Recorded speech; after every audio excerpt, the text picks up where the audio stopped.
but neglect the burden of choice cannot be said to be truly free. This paradox of choices and freedoms applies to both individuals as well as institutions. Fellow Kenyans, based on some of these teachings, I believe we have built one of the most robust democracies in Africa. The fields of individual freedoms have expanded, and citizen participation has become emboldened. Our independent institutions have also occupied their rightful positions, and all of this because of the 2010 Constitution. And as I have said in the past, ours is probably one of the most progressive constitutions in the continent and indeed the world. However, since the 2010 Constitution expanded our individual fields of freedom, it also expanded the burden of the choices we make.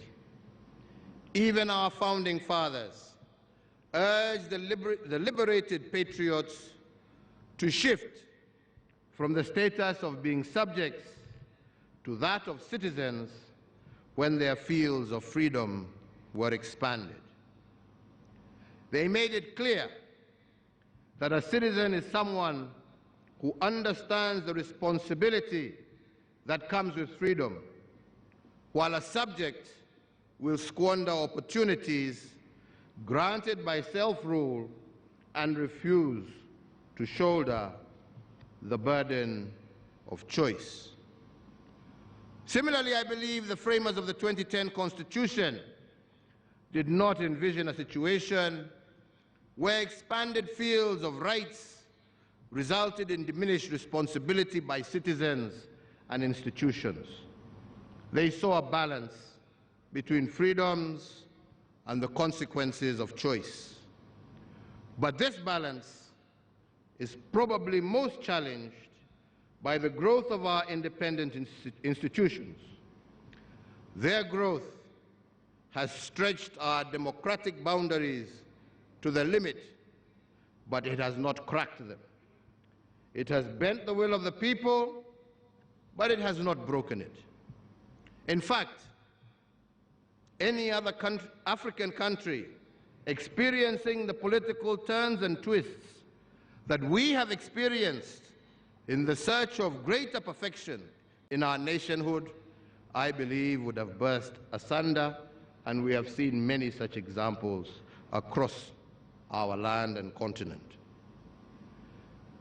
From the nullification of a presidential election in 2017 to an attempt to stop the will of the people as expressed through the BBI, the judiciary has indeed tested our constitutional limits. While I stand by the rule of law, and I will always obey the decisions of the courts, I am also compelled by my position to heed the sovereign and supreme voice of the people of Kenya. And that is why our national conversation today must focus on the consequences of choice. If citizens are required to exercise their will and shoulder the burden of their choices, should the independent institutions therefore not do likewise? In the field of independence, we have expanded the independence in the judiciary. But how should they expand their field of their responsibility and respond to the summons of nationhood? Shouldn't their decisions also be accompanied by the burden of choice?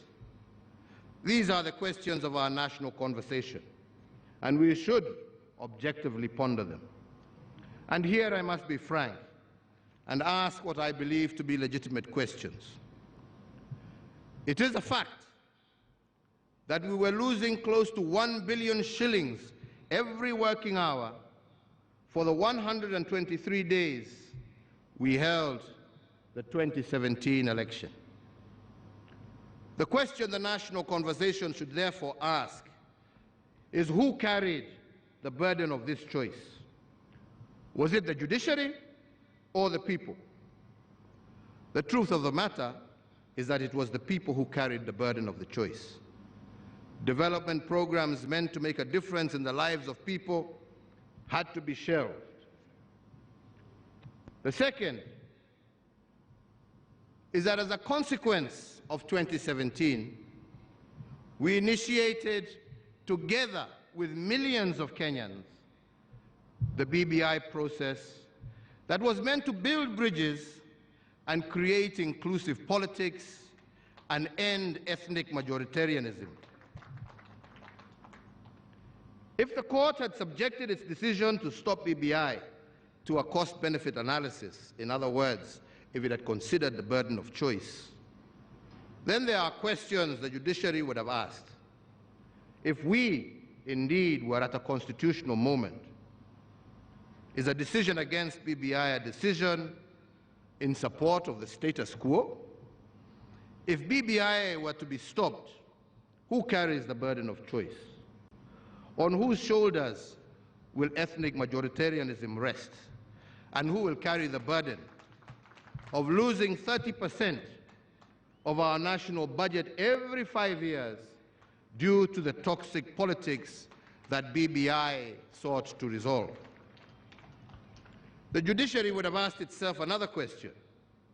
Can Kenya truly be a democracy if the people are denied the opportunity to express their sovereign and supreme choice at the ballot box on the basis of elevating technicalities over the overriding objectives of the law? Our Constitution, fellow Kenyans, is not a yoke around our necks, but rather it should be a mighty sword that can break the chains that limit all of us as citizens. The moral foundations of justice demands that the judiciary bears the burden of choice and the consequences, therefore, especially when the burden of judicial choices is proposed to be carried out by the people.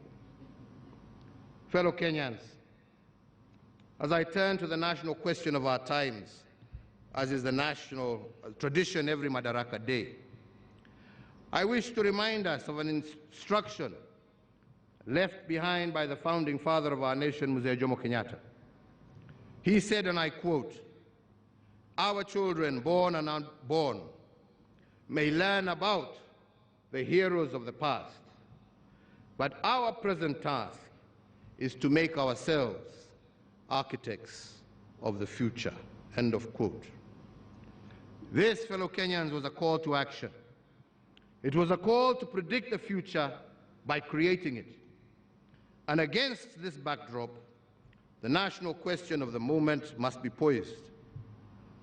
If indeed freedom is nothing but an opportunity to become better, how have we enriched what the founding fathers placed in our custody? Have we made it better than we found it? And has Kenya occupied its rightful place in the society of nations as a result of our improvements? I believe that that is the national question of the day. And in response to this question, I will use the 4 frames of our liberation struggle that have informed my administration. The first is economic. This frame is informed by the notion that political freedom in the absence of economic freedom is nothing but an illusion. Given that the founding fathers stood for economic inclusion and the administrations before mine was about economic recovery, my administration has embraced the maxim of economic acceleration. Economic acceleration in my administration is about increasing the speed of achieving our national goals. And we have increased the speed at national, county, as well as individual levels. At the national level, the colonizers left us with a gross domestic product, which is a measure of our national cake, of close to Kenya shillings 6.4 billion in 1963, using the exchange rate of the time. After 74 years of colonial occupation, that is what Kenya was worth every year. The combined administrations of Mzee Kenyatta, Mzee Moi, and Mzee Kibaki increased this national cake to Kenya shillings 4.5 trillion, and they did this in a span of 50 years. In the last 8 years, my administration has doubled what the colonizers and the first 3 administrations did in 128 years. Our national cake, our annual worth as a country every year, now stands at Kenya shillings 10.3 trillion. And even if you factor in inflation, our economic acceleration program has multiplied what the founding fathers left in our custody. At the county level, we have allocated Kenya shillings 2.3 trillion to our counties. This is equivalent to 16% of our GDP. What this means is that we have sent to the counties the equivalent of what our national cake was between 1885, when the colonizers came to Kenya, and when President Moi retired in 2002. That is the money that has gone mashinani. What they've done with it, hiyo ni yao. The BBI dream is to send even more resources to the counties in order to catalyze their accelerated development. And that is why we have proposed under the BBI to send 35% of our national revenue to counties. Fellow Kenyans, at the individual level, our economic acceleration initiative has focused on the allocation of title deeds. And I'm proud to say that we have accelerated land adjudication in a way that is unprecedented. The previous administrations combined issued 6 million title deeds to Kenyans in 5 years. In the last 7 years, my administration has issued 5.1 million title deeds. On a pro rata basis, ladies and gentlemen, this is 7 times what previous administrations had done combined. I'm happy that close to 20% of those title deeds we have issued are in the Nyanza region. In fact, most of them right here in Kisumu County. The title deed is what our founding fathers fought for when they made land ownership a central plank of our independence struggle. And by accelerating land adjudication and settlement, my intention is to ensure that we give security of tenure to as many Kenyans as possible. The next frame is what I call the big push investments. Our founding fathers laid the foundation for the future they dream of. Then they dared us to build that future by doing big things. But on this, they also cautioned us that to do big things, you cannot be distracted by small things. The big push investments are about laying the ground for our economic takeoff. Many Kenyans have asked why my administration is investing in big infrastructure projects. Why roads, rail, why ports? Indeed, when Cecil Rhodes, the British colonizer, and his cohorts dreamt of the road from Cape Town to Cairo, their vision was not the road. The road was not their dream. The dream was what the road would do for them. In the same vein, our brick and mortar investments of roads, rails, and ports are not the dream. The dream is what the big push investments will do for Kenya and how they will transform our standing in the community of nations and form the basis of national prosperity and the creation of decent and steady jobs for our people. Take, for instance, the Lamu Port, which I commissioned 2 weeks ago. It is the first port to be built in Kenya since the port of Mombasa in 1896. For 115 years, no government has built a deep-sea port on the East African coast of the Indian Ocean. Kenya is the first country to do so. Similarly, the history of this port dates back to 1972, when the idea was first hatched. It took 49 years for us to conceptualize and mull over this port, but we, in a period of 8 years, have made it a reality. Once this port is operational, Kenya will have claimed its stake in the Indian Ocean real estate. The port of Lamu will be able to handle ships the size of those that transit through the Suez Canal. And this capacity will not only increase our transshipment business, but will also impact over 130 million residents of the East African region. Another big push investment that we have been engaged in is the revival of what I call dead capital. We have done this because the instructions of our founding fathers was to take care of what they had built.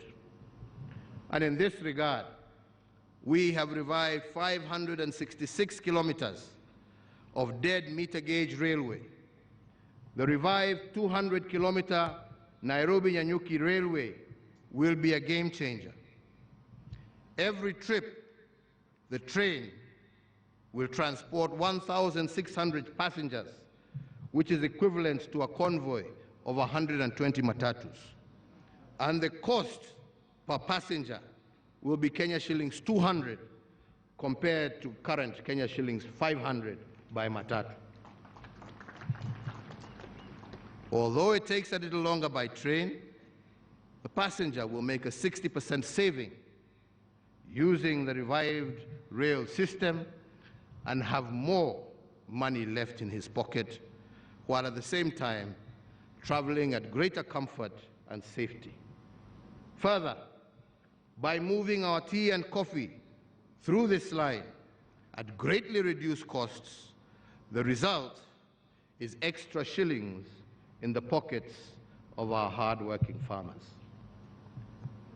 But I believe the most uplifting story of the revival of dead capital is one big push investment, and that is the port of Kisumu and the reconditioning of MV Uhuru vessel. I will not talk about the jobs this has created or will create and the buzz that it has evoked. These are obvious. But let me just focus on the economics of this decision. Today, to transport fuel by road from Kisumu to Uganda takes 72 hours because of the long queues at the Malaba border. But to transport fuel from the port of Kisumu to Port Bell in Uganda by ship takes only 12 hours. This means that by the time a tanker makes one trip to Uganda, MV Uhuru will have made 6 trips. Then there is the question of volume.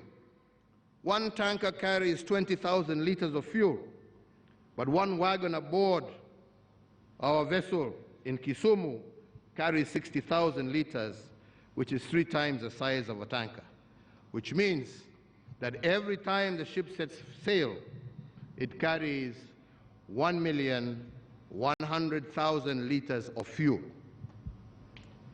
If the ship accommodates 22 wagons, each voyage it makes to Port Bell is the equivalent of a convoy of 66 tankers headed to Uganda. What is more is that it costs $35 to transport 1,000 liters of fuel by road per kilometer. Over the lake, it costs $16 to transport the same through the port of Kisumu. That means for every $2 spent transporting fuel to Uganda by road, you spend only $1 through the port. Furthermore, the fuel lost, don't ask me how, but the fuel lost Kila mtu anajua nini inatendeka huko. The fuel lost by road transport was estimated to be worth Kenya shillings 6 billion every year. Today, by transporting through rail and lake, this has been reduced to zero, while fuel adulteration is a thing of the past. For those asking why we have made the big push investment in the port of Kisumu, that is your answer. It takes 1/6 of the time to transport goods by ship compared to by road, and this is good for traders, but also for investors, making our region that much more competitive globally. To date, that one single vessel has transported close to 50 million liters of fuel to Uganda. If in one trip you can carry 3 times the volume compared to tankers, I believe that that is good commerce. If it costs you half the price to use the port of Kisumu, that, my friends, is good economics. Indeed, all our big push investments have been conceived to catalyze the economy and to provide the most rational choices for all actors.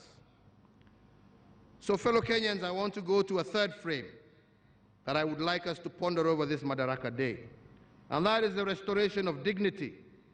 And our founding fathers defined dignity as freedom from want. From the onset, liberation from the poverty of dignity was a central motive of our independence struggle. Indeed, our founding fathers taught us that self-rule will not be fully attained until self-worth is restored. And the national question we must ask is whether we are on track to liberating our people from the poverty of dignity, and to what extent have we liberated them from want. Article 23 and Article 43 of our Constitution makes the restoration of dignity a continuous process rather than a one-off activity. We must ask this Madaraka Day is how well have we rendered this aspect of our freedom? Some may ask what poverty of dignity is. Let me explain. Before we started the big push investments in Nairobi, there was only one clinic with 15 beds serving 500,000 residents of the Mukuru informal settlement.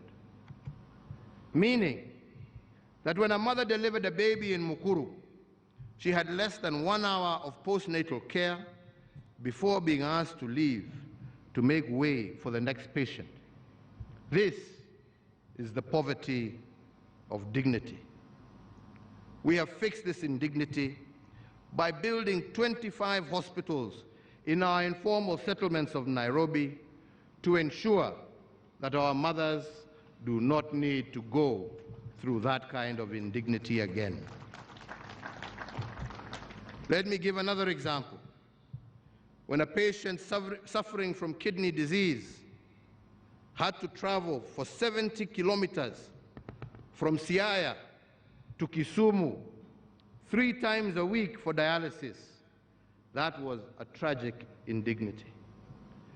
But further, the tragedy of this indignity was made worse because the patient needed 10 dialysis sessions a month, and if one session cost between Kenya shillings 9,000 and Kenya shillings 16,000, it meant that the patient had to spend between 90 and 160,000 shillings per month.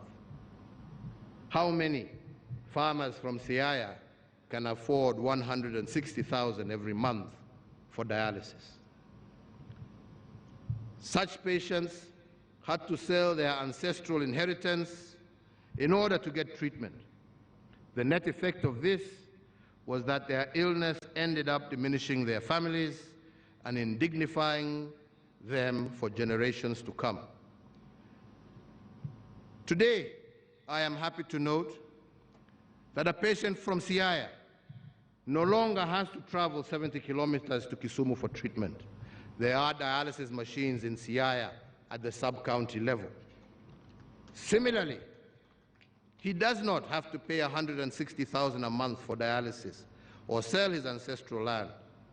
All he needs to do is to spend 500 shillings every month on an NHIF card, and this card gives him free dialysis every month.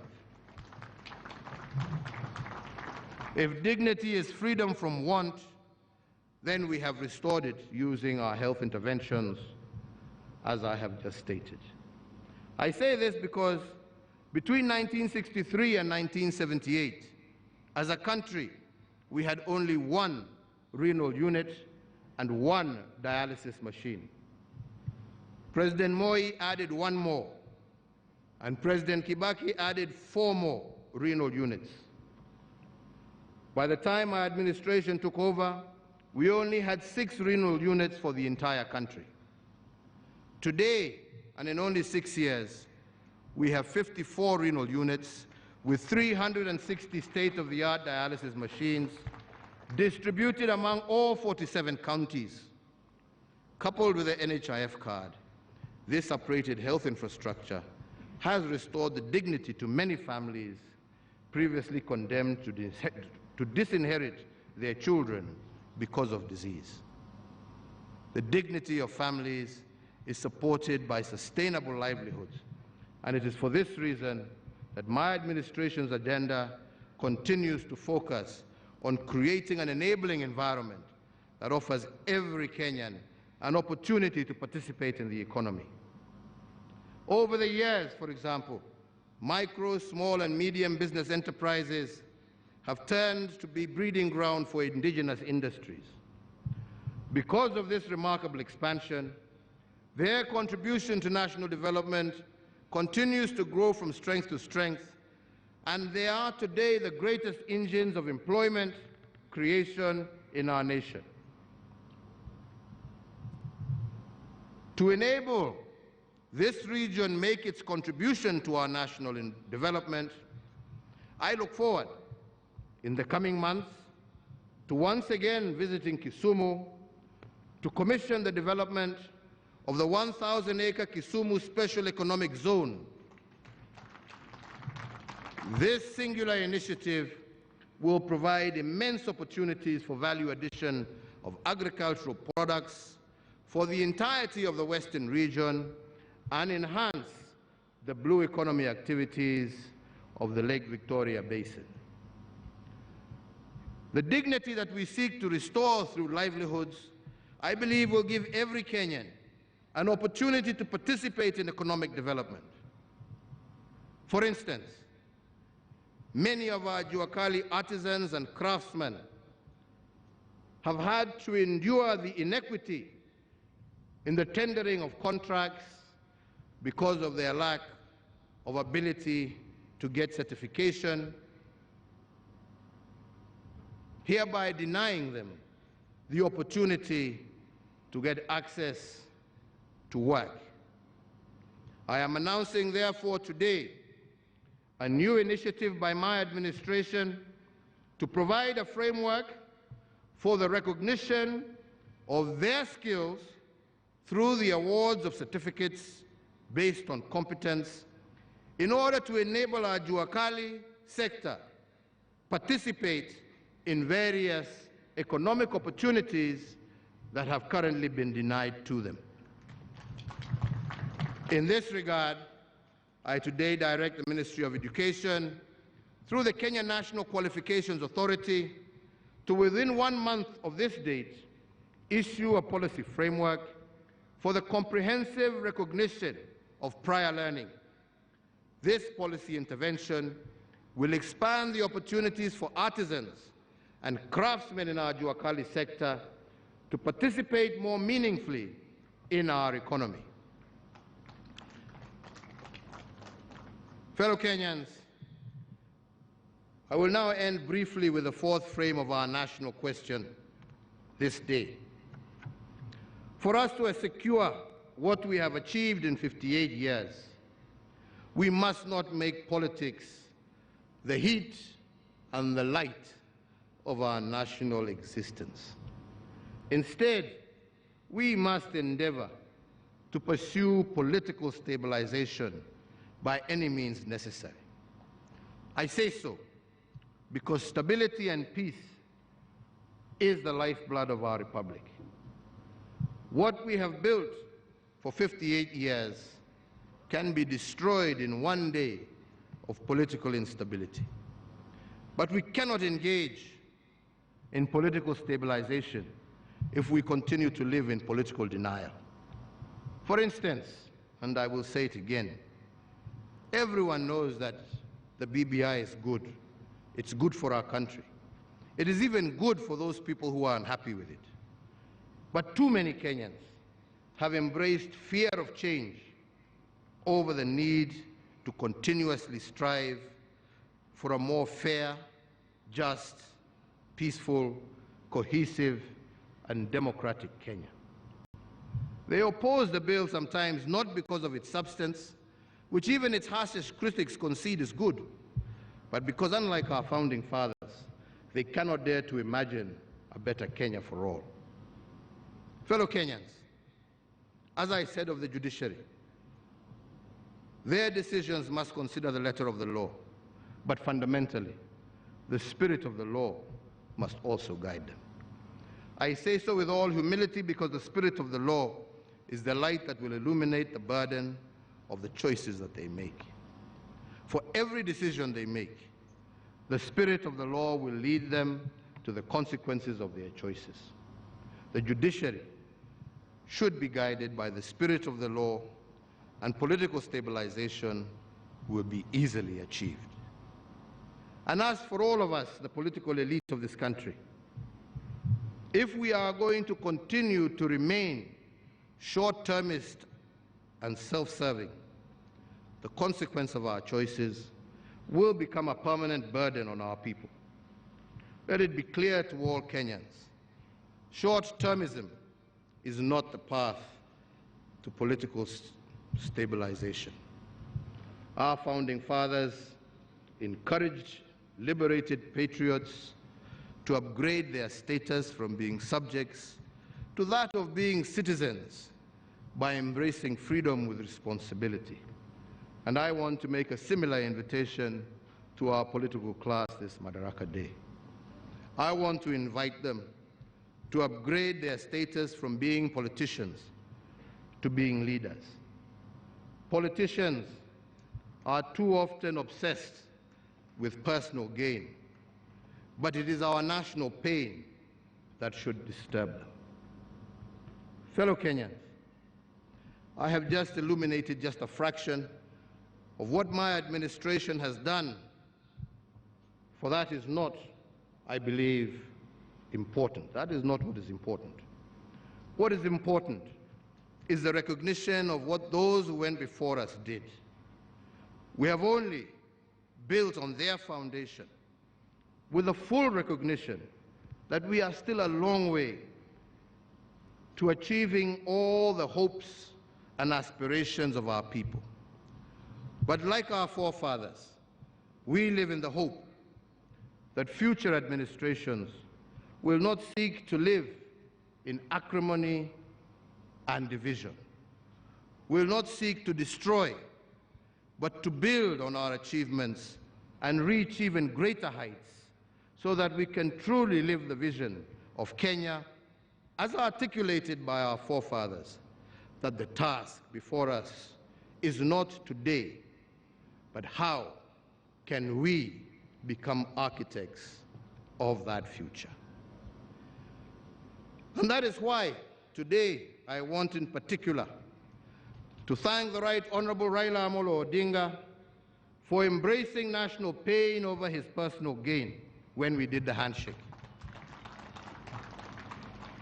What is more, and many do not know that, is that he did this without asking or demanding anything from me. And I want to say today that whatever the future holds, I look forward to working with him and all Kenyan leaders and Kenyans to build a better, brighter, more united and prosperous Kenya, East Africa, and Africa. Nimesema asante Jacomo, na kwa viongozi wenzako wengine wote. Asanteni.